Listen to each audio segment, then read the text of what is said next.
Welcome back to Miniature Dragon Comic Review, coming to you live from Seattle, Washington. As always, I'm your host, Daniel Doc Gentry, and with me, as always, is Alex and Woody. And if you're watching on Twitch, sorry about that little hiccup. I hit the button to start streaming, and it decided to undo itself, so there was a little pause. But we're back. Hey, there we go. Yay. Hey, guys, what's going on? Oh, just having a holiday weekend. So what happened last weekend, Woody? Where were you? Where were you? Where were you? Where were you? I was in Portland on a pre-planned trip. That's it. That's all you're given. A pre-planned trip. Yep. It's suspicious. Otherwise, it could get dangerous. Yeah, but you know those people in Portland. You don't. You know what Keep happens. It weird. What happens in Portland stays in Portland. Did you go with Alex to the gaming thing yesterday in Tukwila? I was unaware of a gaming thing in Tukwila. Renton. Sorry, Renton. I did. Renton Con was going on. Oh. The gaming expo. Oh. The one that we were going to go to. Yep. Okay. All right. Woody's a really good friend, people. Yeah.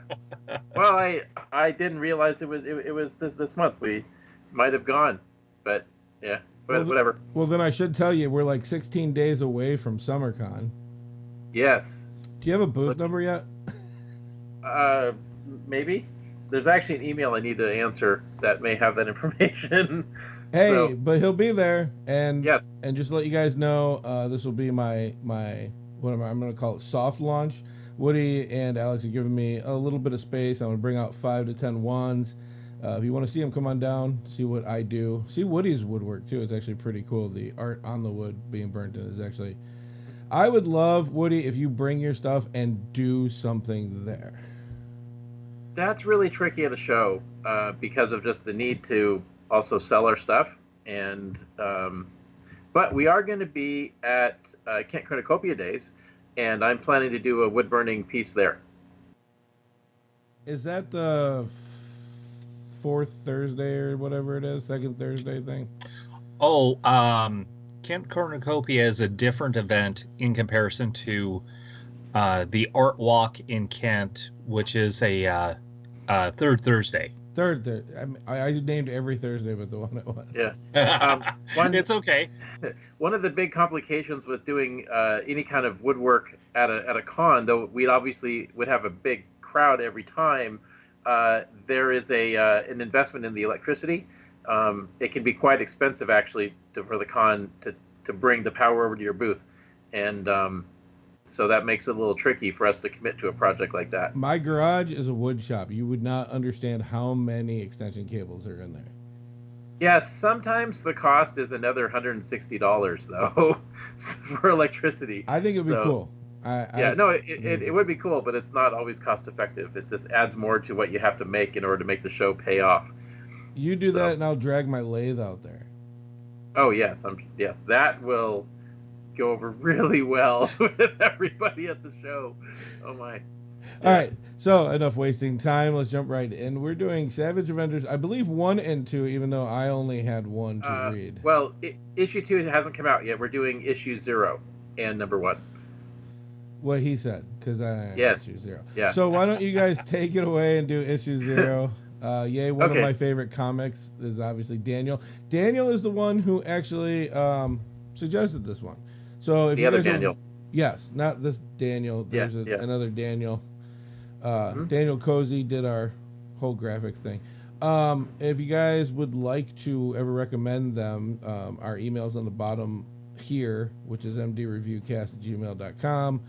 You can jump on Discord. You can send us anything on Twitter. We'll find it. Just get it to us. Give us suggestions of things that you'd like us to review to see what we think about it. And that would be fun. We'll do our best to do it for you as well. But I just wanted to throw that in there. Let's jump over to you two about issue 0 because I don't have issue 0. So go nuts, you guys. Well, I did want to jump in and mention there is, if you like, there's kind of a history behind this too, because way back in the 70s and 80s, Marvel had the license to do Conan comics, and then they lost it for reasons I actually have no idea why. And then it ended up bouncing around to various publishers, including Dark Horse, by the way, which I thought had a really killer run. And now they got it back, and they're doing I think we did review the first issue of the new Conan series, but for some reason now they've decided that Conan has to be on the Avengers, hence the name of the series being the Savage Avengers. And so, yeah, it's gritty, takes no prisoners, and it has the obligatory superhero fight. But and issue 0 came out on Free Comic Book Day, one of the few offerings Marvel had actually for Free Comic Book Day this year. And the first half of the book was an Avengers story that seems like a complete acid trip, and then the second half was basically telling the story of Elektra and how she gets involved. They're basically taking all of the really edgy, violent characters and putting them on a team with Conan, which seems to me like a cash grab project, but it's fun and kind of well executed. What did you think, Alex? Yeah, this fanfic was quite interesting. Yeah. It's kind of one of those interesting things of like thinking of having a character as Conan, which has been a piece of literature that has been around for over 100 years now. It has cultural impact. Yeah, cultural impact, and it's like the Marvel characters have been, the majority of them were really started in the 60s. Mm-hmm. So it's kind of interesting to see, like, the take on like how these two characters interact with each other. Granted, we only have a very abridged part of what's going on with Conan and at least Wolverine at the start. Yeah, apparently there was which I didn't know about, there was a crossover story just prior to this with the regular Avengers title, where Conan joins them, has some adventure, and then instead of going home, he ends up in the Savage Land. So he doesn't know that he's still in the contemporary day. And there's some sort of they're basically, it seems like they're wrapping it in with some, like, the same kind of villain that Conan would fight is now operating the modern era, and Wolverine and Elektra and all these guys have to go take him out because they've got the Hand working for them for some reason. I'm sure it'll all be explained by the time the series is done. But yeah, it definitely reads to me like just in a cash grab, like a series that would never have existed if they didn't get Conan. But unlike a lot of stuff, I mean, whether it's the art style or just like the grittiness of it, I don't know, there's something about, for me, that's a lot more interesting than what I'm usually reading from Marvel. So the matrix of those three and that 0, what are you going to do with that one? well, the issue 0 is just like, because issue 1 only basically mainly focused on Conan and Wolverine, but there were supposed to be other characters in the series, and this issue 0 just sets them up. Though I do find it interesting that it looks like Elektra is going to be wearing the outfit from the Daredevil TV show, which is interesting. They like these things to look like, they expect the fans to come in from the new show or movie, so they always have to change the characters to look like those guys, which is why Thor now has a beard in the comics. Okay, but that's the best part, and I'm not going to ruin it, is him getting his beard back. Well, Thor's not in this series, so we're not ruining anything. But I mean, I don't know. I like the artwork.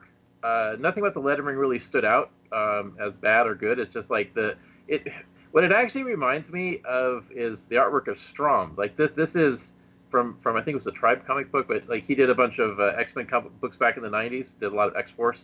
And apologies, I don't remember his first name, but like the artwork is intentionally gritty and rough around the edges, like on purpose, just almost as if the artwork's a reflection of the theme of bringing in Conan.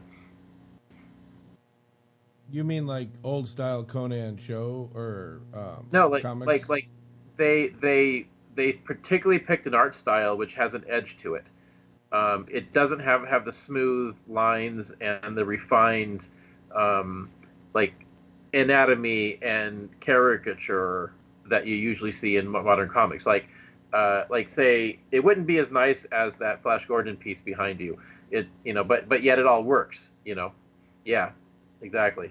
Alex, you've been rather quiet. Do you have any other thoughts on the book? Not really. Okay. I mean, it's been a fine piece. It hasn't been anything that has really majorly stands out to me. Yeah. I thought it was fine. It's like art wise, very similar. It was nicely illustrated. As like typography, I didn't see anything that was glaringly like agitating, irritating, or just like blew my socks off. And as story goes, it's like I said, it's an interesting fanfic. So, okay, well, let's jump into one, and I'll speak a little bit because Alex, we got to get him to stop talking. Yeah. Agreed. When you gave me one and I opened it up, I saw the cover and I was like, wow, I love the cover. And I'll be honest with you, it kind of scared me because every time I like the cover, they do less work in the book. And this one, they didn't hold back. It was well done for issue 1. The cover is the expectation you should have when you go to read this, and for the artwork. Lettering, I stopped paying attention because you always catch everything, and I don't want to look stupid anymore. So I'll let you cover that part. But the storyline in this, where they focus on, I'll tell you what, you know me, I hate crossover crap. And Conan and Wolverine feels like a little crossover, but explain from what you talked about in the history, like they lost it. Of course, they weren't doing anything with it. And I actually enjoyed this. There were only 2 crossovers. Both of them were with Wolverine, and Wolverine's not my favorite X-Men. But both of them with Wolverine is this one. And then when DC Marvel did their thing, and it was... well, question is which time? Sorry to interrupt, but... There's been like 3 or right, 4. but they did the one I was going to explain. If you let me continue, we would have got to the part... You know what? Forget it. I don't even want to be a part of this conversation anymore. Lobo Wolverine crossover. And you remember that they had that big fight, and I'm not a fan of DC, and there's only some Marvel stuff I really like. I really like independent stuff, and the titles that I collect are usually from Image. That one, Lobo and Wolverine, was really cool. I just liked it. I liked the fight and everything, and I like what they put into it. This had that feel, and I enjoyed that. Where it was like, the Conan that I know from the comic book or even the TV show with Arnold Schwarzenegger. And you can say what you want. I think he really did kind of get that character. You know what I mean? And I loved it. Yeah, I thought he nailed it. and it comes off in this comic book, which we've talked about this before. Sometimes people like rewrite or they change things. It felt like they were going old. They were continuing with Conan. They didn't change anything about Conan. His personality, his speech, nothing. It rolled right into this. And I really did enjoy that. I enjoyed that a lot more than if they would have changed it to meet their criteria or go with their idea or whatever. Which I thought was really interesting. I didn't like that book one was just that, because on the cover you see Venom in the back, and I was like, I want to see what happens with Venom. Is he going to continue going? Like, I don't follow the comic books. The last time I read anything with Venom in it, he still wanted to kill Peter Parker, but he was kind of like an anti-hero. You kind of get that in issue 0. Again, guess which one I don't have? Yeah. But for this, the storyline, I don't know if it doesn't feel like it's going to be anything into the actual Savage Avengers stuff. I like the storyline of Wolverine meets Conan and they have a face-off, and it was really cool and a lot of fun for me. I actually did enjoy it. But so issue 1, Alex, do you have anything different about issue 1 than the fanfic issue? I mean, sorry, issue 0? So that one had an interesting part of like, what was it? Three different stories, if I recall right. It had a one part that felt like a very noir kind of style, except that it had, well, much more color than, but it had like a what do I want to call it, like a Frank Miller kind of feel. The way that the rain was falling, the way that the characters were portrayed, except that it was, rendered, it was colored with full coloration. I think it would have just been like a much more enjoyable story if they actually went noir or Frank Miller and just maybe added just that tiny splash of color. But it's like it was a quick read. It was kind of an interesting little thing of like get you into the mindset of like what issue 1 was going to be. But it didn't help of like reading issue 1 first and then going backwards, seeing issue 0 and going like, oh, okay, I know where this is going because I, read through number 1 first. But it was neat to see like, how they did the various character designs and things of that aspect. And if I also recall, there's a group of the Avengers that I believe we reviewed in one of the other previous episodes of this, where it's like, oh, that was kind of a neat little callback of like, I remember that because we did this review show. Yeah. Opposed to like, actively like going, wow, this is a really interesting, bizarre part of the team. Mm-hmm.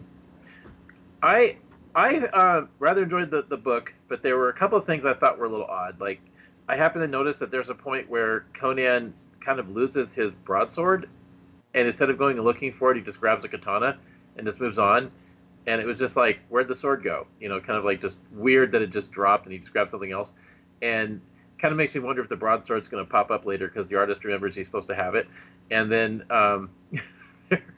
there was another thing which, like, he gets into this fight with Wolverine for no apparent reason, just other than the fact that's how you do crossovers.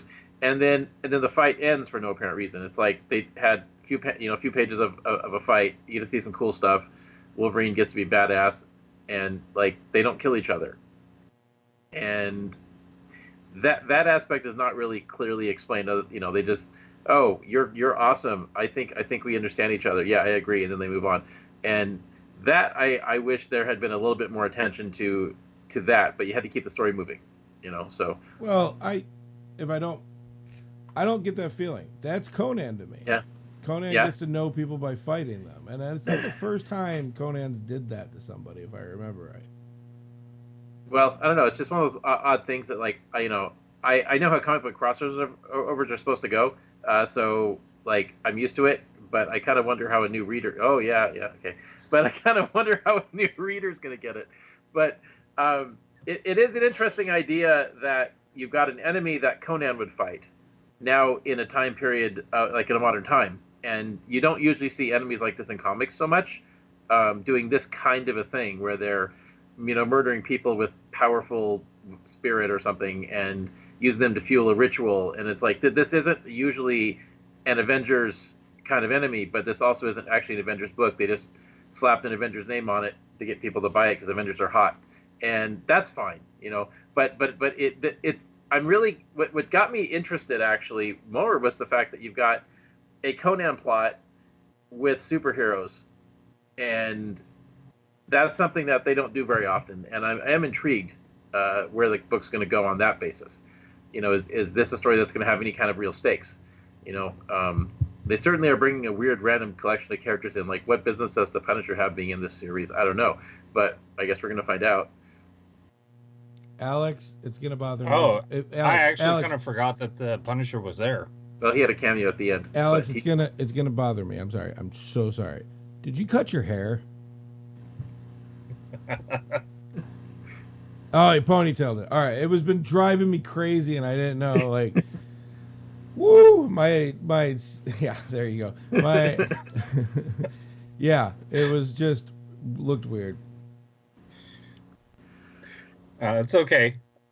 I did trim though.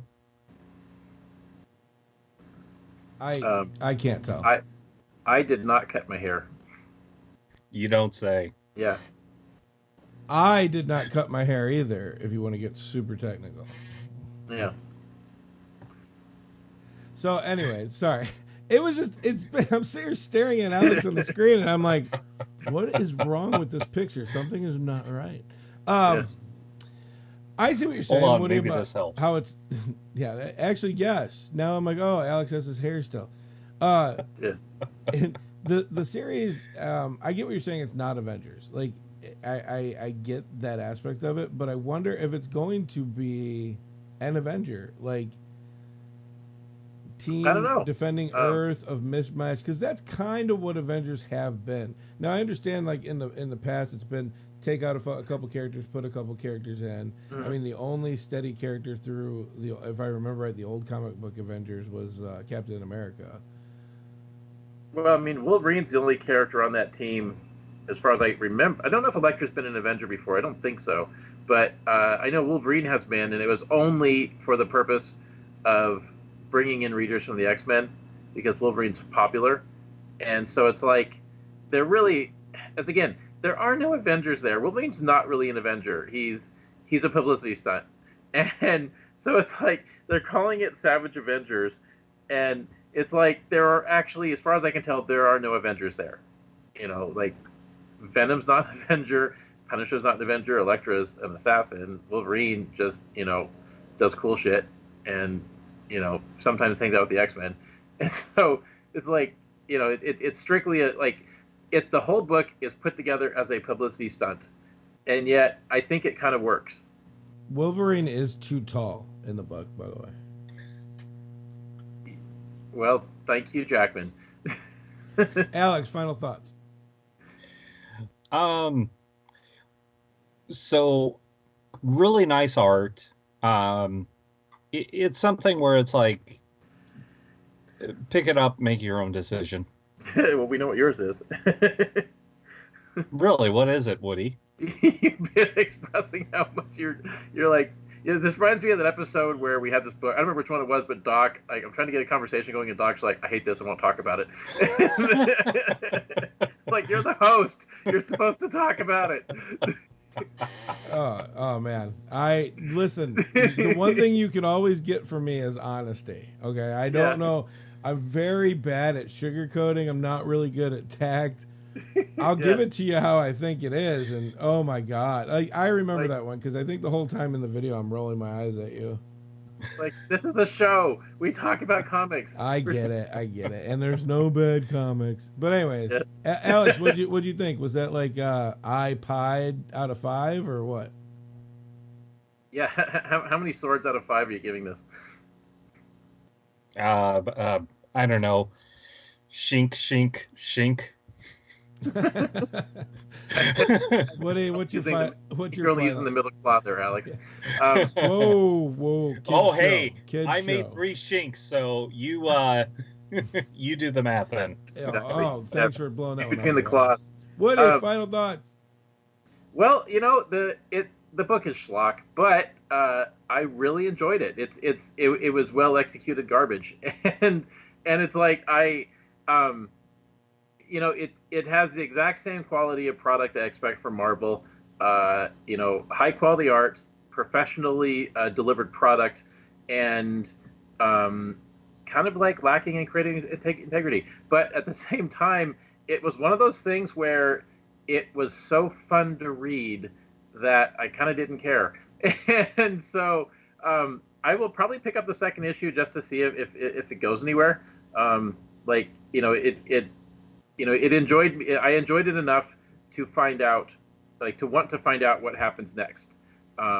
So I'm hoping that they've got a plan, that it has a substance to it. I mean, we're going to get at least one graphic novel out of the book, and it looks like it could be a fun read. You know, Conan has no business being there. There's no reason for these people to team up. But it's I don't know, it's like a weirdly fun premise. So when you play riffs or GURPS, this is what happens. This is exactly what happens in RPGs. Yes, this would totally happen in an RPG. Yeah. Which explains why I actually enjoyed it. Awesome. I thought it was fun, but I also don't have all the history. I don't have all the things. I thought it was a very fun story. I get why they're calling it Savage. I'm not 100% sold into the Avengers thing yet, but I mean, they could surprise us. You don't know. Sure.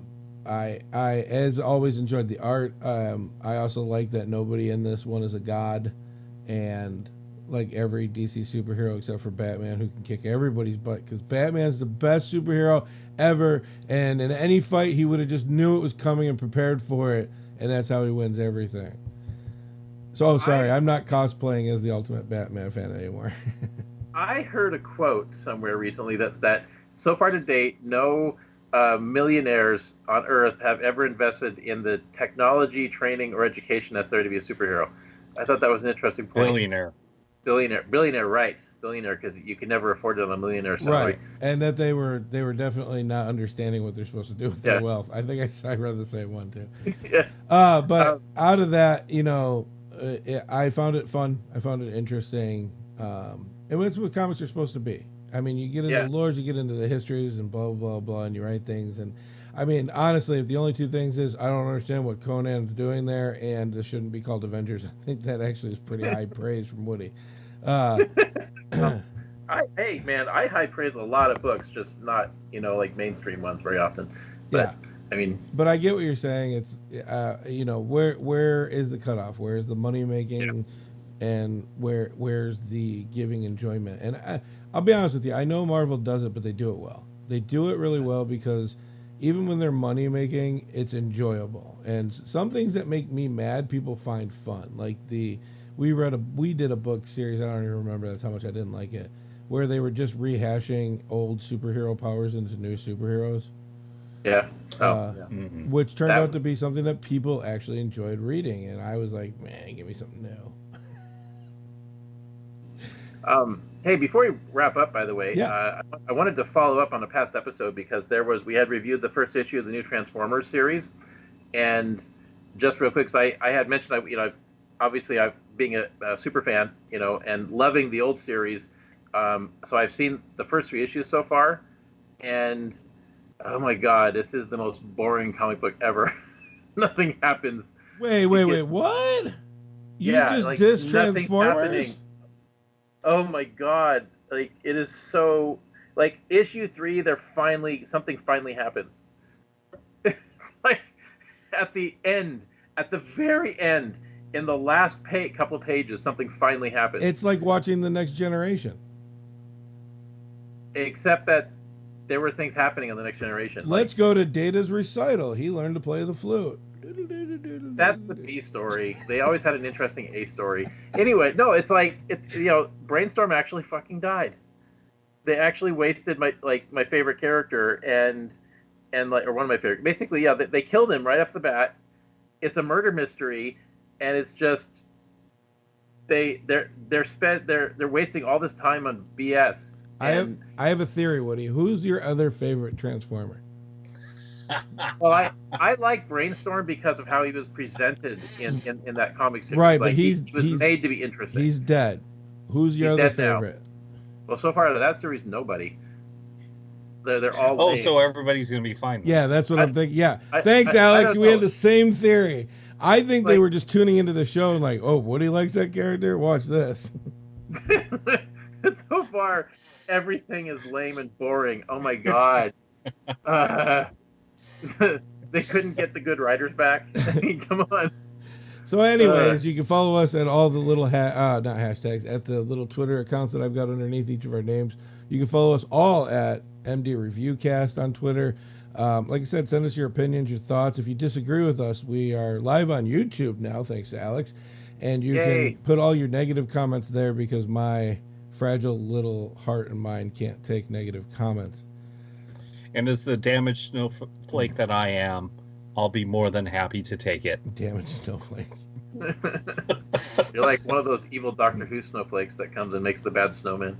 Check out their work at miniaturedragon.com. Check out my work at docswands.com. Come see us if you're in the neighborhood for SummerCon and Jet City, where we're working out the details of being somewhere near each other or together. We haven't fully hashed that one out yet, but we will. Now, so far, I know that we're probably going to have a corner booth.